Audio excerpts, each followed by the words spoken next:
Hello guys, welcome back again. My name is Amit and it's code time.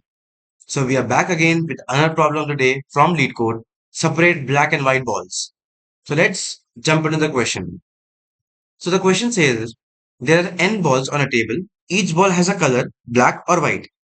You are given a zero index binary string S of length n where 1 and 0 represent black and white balls. So basically एक table है उस पे n balls present हैं जिनका colour या तो black है या तो white है. 1 denotes a black ball and 0 denotes a white ball. Right? And these balls are represented by a binary string S of length n. Basically n balls है, that's why there is a string of binary. There is a binary string S of length n.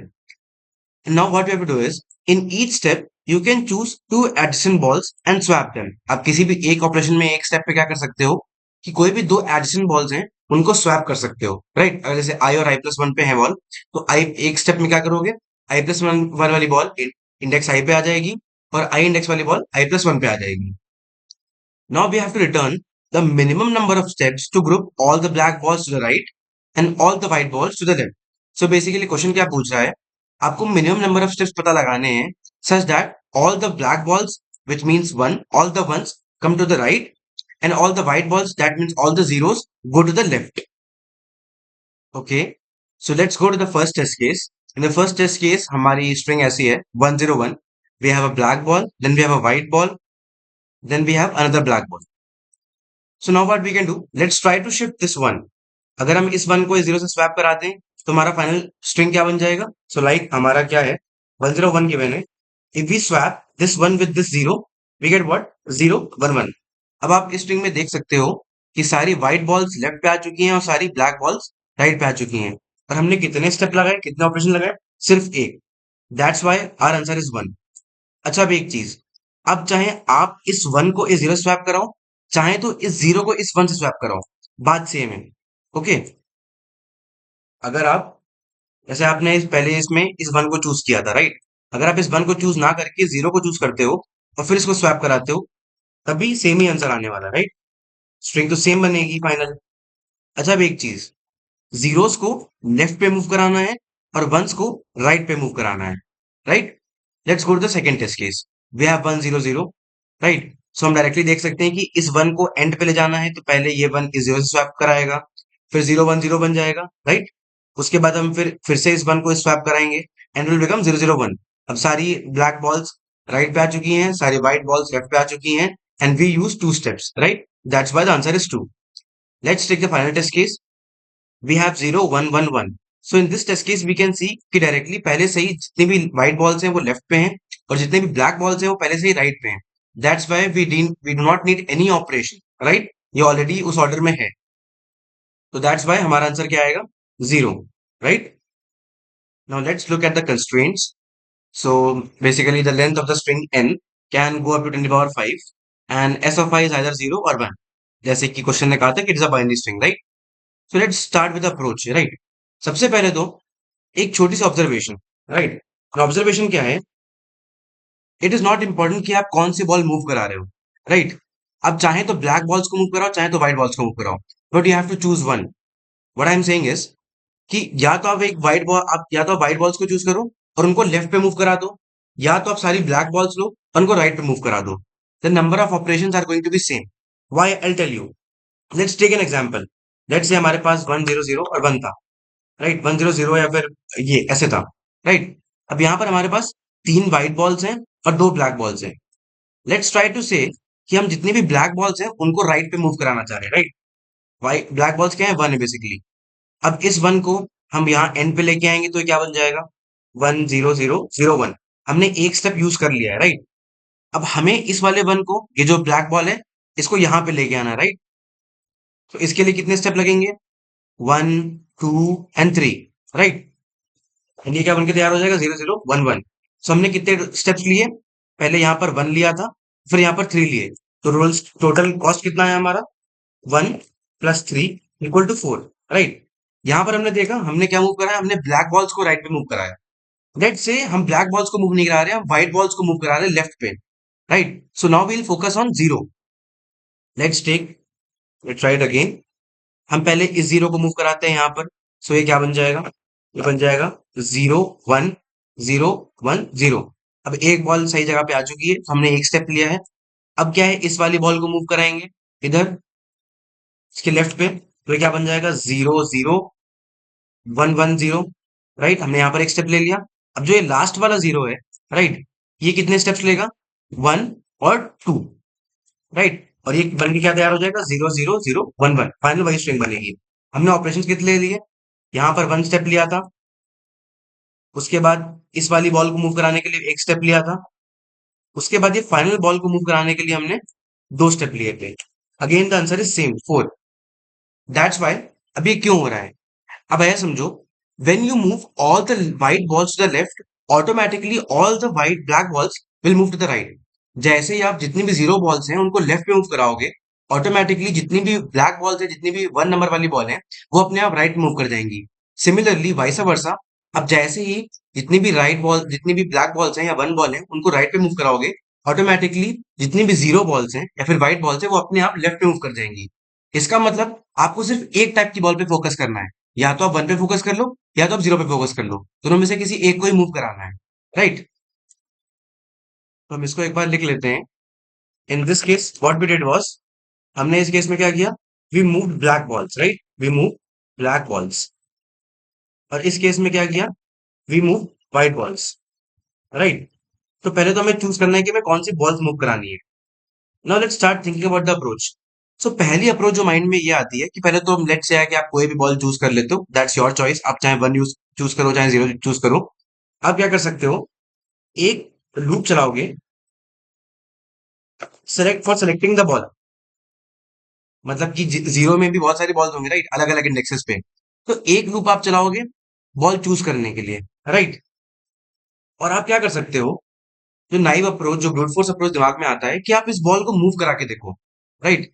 आपको पता है कि exact position कहाँ पे जाना है। For example जैसे हम वन बॉल्स को मूव करा रहे हैं, सो वन बॉल्स के केस में क्या होगा, हमें उन्हें एंड की तरफ मूव कराना, राइट। तो जो भी राइट मोस्ट होगी वो एंड पे जाएगी, उसके बाद जो सेकंड राइट मोस्ट होगी वो n-2 पे जाएगी, उसके बाद जो नेक्स्ट ब्लैक बॉल होगी वो n-3 इंडेक्स पे जाएगी, n-4 पे जाएगी, ऐसे करते करते हम आगे जाएंगे, राइट। तो पहले लूप तो आपको होगा selecting for selecting the ball, right. अब जो नेक्स्ट लूप होगा, that we can use for use और मूविंग द बॉल। हम क्या करते हैं, बॉल को मूव करा के देखते हैं जब तक वो अपनी करेक्ट पोजीशन पे नहीं पहुंच जाता। और हम क्या करेंगे, एक काउंटर वेरिएबल ले लेंगे जो कि लगातार काउंट करता रहेगा कि हमने कितने नंबर ऑफ स्टेप्स लिए जब तक हम करेक्ट पोजीशन पे नहीं पहुंच गए। और जो भी काउंटर वेरिएबल की फाइनल वैल्यू होगी उसको हम अपने स्कोर में ऐड कर देंगे, क्यों, क्योंकि उतने नंबर ऑफ ऑपरेशंस लगे हैं, राइट।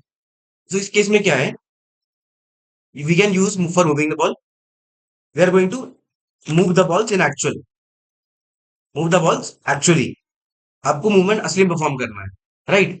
तो इसमें क्या होगा, ये भी एक तरीका काम करेगा, राइट। तो अभी आउटर लूप जो है, ये कितनी बार चलेगा, ये एनाइट्रेशन के लिए चलेगा क्योंकि आपको बॉल सेलेक्ट करनी है, राइट। सो ये तो चेंज नहीं हो सकता, इसको आप कटा नहीं सकते। अब क्या है, आप बॉल्स को सच में मूव कर रहे हो, राइट, उनको उसके एग्जैक्ट पोजीशन पे लेके जा रहे हो, और साथ में यहाँ पे काउंटर वेरिएबल रख रहे हो, राइट। सो ये भी कितना टाइम लेगा, ऑर्डर एन लेगा, राइट, इन वर्स्ट केस। इस केस में टोटल टाइम कॉम्प्लेक्सिटी इस अप्रोच की क्या बनेगी, order n square. And let's look at the constraints again, जो कि है 10 की पावर 5। तो स्ट्रिंग की लेंथ जब 10 की पावर 5 है, एंड वी नो कि इस कंस्ट्रेंट पे ऑर्डर एन स्क्वायर तो पास नहीं हो पाएगा, and will get a TLE, right. So now what can we do to optimize this approach. So now we know कि भाई selection of the ball important है, इसको तो हम चेंज नहीं कर सकते, ये तो हमें करना ही पड़ेगा। नाउ द थिंग इज, क्या हमें सच में बॉल्स को मूव करने की जरूरत है, do we actually need to move the balls to left और right. Remember, we only need to move it from the current position to its correct position, right। उसकी जो भी करंट पोजीशन है उसको कहां से उठा के कहां रखना है, उसकी एग्जैक्ट पोजीशन पे, उसकी करंट, उसकी राइट पोजीशन पे, जहां पर भी उसको होना चाहिए। तो एक्चुअली में हमें बस उसका स्टार्टिंग इंडेक्स नीड है कि वो कहां पर थी, और उसका एंडिंग इंडेक्स नीड है कि उसको कहां पर जाना है। उनका जो डिफरेंस होगा वो बेसिकली सेम होगा जो कि हम यहाँ पर काउंटर वेरिएबल से कर रहे थे, राइट। यहाँ पर जो भी काउंटर वेरिएबल हमारा कर रहा था, let's say counter variable plus plus करते हुए काउंट कर रहा था नंबर ऑफ ऑपरेशंस, वो सेम हम पता लगा सकते हैं कैसे, bye final index minus starting index, ये दोनों सेम ही तो होंगे। सो दिस मीन्स कि हमें एक्चुअली में मूव कराने की जरूरत नहीं है, we only need the starting index and the final index, right. और ये वाला अप्रोच जो है ये ऑप्टिमाइज होकर कितना पहुंच जाएगा, ऑर्डर 1, राइट। क्योंकि अभी अब हमें क्या बस नीडेड है, अब हमें बस फाइनल इंडेक्स नीडेड है और स्टार्टिंग इंडेक्स नीडेड है। ये हमें पता होगा और इसको हम स्टार्टिंग से मेंटेन करके रखेंगे। और ये वाला लूप जो है वो ऑप्टिमाइज होकर कितना बन जाएगा, ऑर्डर वन का। So now the total complexity becomes what, order n, right? And this can well within pass all the test cases, right? So let's try coding this approach, right? सबसे पहले तो हम short and format define कर लेते हैं long long के लिए, right? मैं आपको दोनों अप्रोचेस कोड करके बताऊंगा। I mean, if you are selecting a zero ball और if you are selecting a one ball. Let's start with, let's select zero balls, right? इसके लिए हम क्या करेंगे, सबसे पहले we'll define the size of the array. Now we are going to move from the starting, right? अब ऐसा समझो कि आप स्टार्टिंग से मूव कराओगे। याद रखो, आपको जितनी भी जीरो बॉल्स है ना, उनको इस साइड पे मूव कराना है, लेफ्ट साइड पे मूव कराना है, राइट? सो इसका मतलब है, एक तो हमारा इटरेशन वेरिएबल होगा जिसका हम यूज करेंगे पूरे लूप, पूरी सारी बॉल सेलेक्ट करने के लिए। उसके बाद एक हमारा जो एक वेरिएबल होगा जे, जो कि बेसिकली होगा पोजीशन ट्रैक करने के लिए, कि कौन सी उसकी एग्जैक्ट, कौन सी उसकी राइट पोजीशन है, आपको किस बॉल को कहां पर प्लेस करना चाहिए, वो ट्रैक करने के लिए ये वाला वेरिएबल यूज होगा। This is for iterating over the whole string and this is for getting the correct position of the ball, right? अब इसको करके देखते हैं। What we do, while i is less than n, at the same time हम answer variable define कर लेते हैं which will get our all the operations, right? While I is less than n, if s of i becomes zero, अगर हमें कोई भी zero ball मिलती है तो हमें इसको कहाँ मूव कराना है, लेफ्ट पे मूव कराना है, राइट? तो हम क्या करेंगे, answer plus equal to what, j हमारी करंट वैल्यू बताती है कि लेफ्ट को कहाँ, लेफ्ट वाइट बॉल को कहाँ पर जाना चाहिए, राइट? सो हम क्या करेंगे, ये हमारा करेक्ट पोजीशन है और ये हमारी करंट पोजीशन है, राइट? तो इनका डिफरेंस ले लेंगे। करंट पोजीशन क्या है, आई है, और फाइनल पोजीशन इसको जाना कहाँ पर है, इसको जे पे जाना चाहिए था क्योंकि ये एक वाइट बॉल है, हम इसको लेफ्ट मूव करा रहे हैं, राइट? तो दैट्स वाई हम आइटरेटिव वेरिएबल माइनस जे वेरिएबल कर रहे हैं। ये किया। अब क्या है, अब जो भी नेक्स्ट वाइट बॉल आएगी ना, वो जे प्लस वन पे आएगी, राइट? क्योंकि हमने जे पे तो ये एक वाइट बॉल को प्लेस कर दिया है, इसका मतलब कोई भी जो नेक्स्ट वाइट बॉल आएगी जो लेफ्ट मूव कराई जाएगी, उसको जे प्लस वन पे रखेंगे। That's why we are going to update this variable. और यहाँ पर आई प्लस प्लस कर देंगे because we need to iterate over the whole string, right? And now we just return the answer and that's all. Let's try to run this piece of code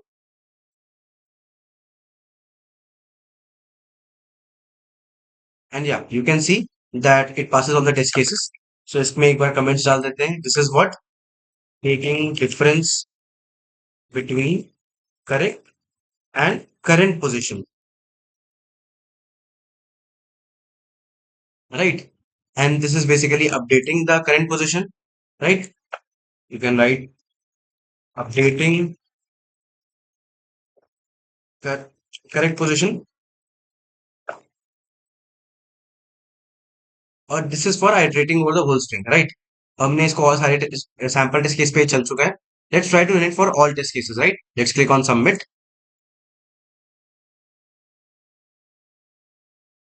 So yeah, we can see that our code passes all the test cases, right? हमारा code सारे test case pass कर गया। Let's try to do one more thing. As I said, ये तो हमने देख लिया कि हम जीरो बॉल्स को मूव करा रहे थे, right? This was for moving zero balls. Let's try to do it for black balls. Let's try to move black balls. हमने भी पहले जीरो बॉल्स को मूव करा के देखा। वाइट ब्लैक बॉल्स के लिए क्या होगा, फिर से वही एन हम ऊपर डिफाइन कर चुके हैं, राइट? इस पीस ऑफ कोड को एक बार हम कमेंट आउट कर देते हैं, right? In what n equal to nums dot size is equal to s dot size, right? उसके बाद एक आइटरेटिव वेरिएबल डिफाइन किया n माइनस वन, क्योंकि अब हम बैक से स्टार्ट करेंगे, right? Remember, now we are going to move the black balls. Black balls one है, उनको राइट पे मूव कराना है, इसका मतलब we have to start from back of the string, from the end of the string, right? और इसकी जो करंट पोजीशन है, जो इनकी करेक्ट पोजीशन है जहां पर इनको प्लेस करना है, वो कहाँ से, एंड से स्टार्ट होगी, राइट? जो भी पहली ब्लैक बॉल होगी उसको आप कहाँ मूव करोगे, एन माइनस वन इंडेक्स पे, उसके बाद एन माइनस टू पे, उसके बाद एन माइनस थ्री पे, एन माइनस फोर पे, ऐसे करते करते आगे बढ़ोगे, राइट? ऐसे करते करते आप ब्लैक बॉल्स को प्लेस करोगे, राइट। फिर से एक आंसर वेरिएबिलिटी क्लियर कर लेते हैं, right. Now while i is greater equal to zero, अब क्या है, आप बैकवर्ड मूव कर रहे हो, right. That's why now if s of i becomes equal to one, this time we are moving black balls, right. यहां पर हमने क्या किया था, मूविंग व्हाइट बॉल्स। यहां पर क्या कर रहे हैं, मूविंग ब्लैक बॉल्स। अगर ऐसा होता है तो हमें फिर से बस क्या लेना है, डिफरेंस लेना है इंडेक्सेस का। व्हाट, इसकी करंट पोजीशन क्या है, आई है, और इसकी करेक्ट पोजीशन क्या है, जे है। This time j is bigger than i, right, क्योंकि इस बार हम राइट में मूव करा रहे हैं। तो जे पहले आएगा और आई बाद में आएगा। And we update j minus minus, क्यों, क्योंकि जब हम जे पोजीशन पे किसी ब्लैक बॉल को प्लेस कर चुके हैं, तो नेक्स्ट ब्लैक बॉल कहां पर आएगी, जे माइनस वन इंडेक्स पे आएगी, जे माइनस वन प्लेस पे आएगी, राइट। ये अपडेट कर दिया वेरिएबल्स को, and we do this. Okay, you can, हम फिर से कमेंट को कॉपी कर लेते हैं, right. And this is what updating correct position, and we'll just return the answer,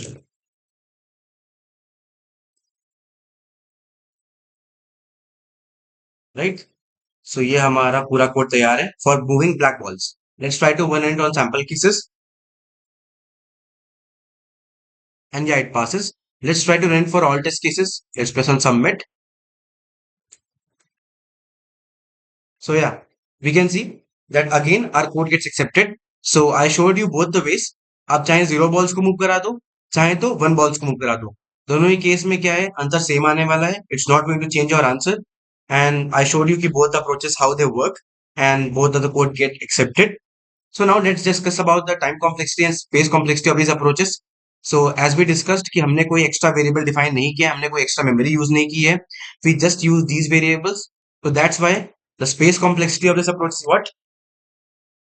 Space complexity is what? Is order one, क्योंकि हमने कोई भी extra variable define नहीं किया है. And time complexity क्या है?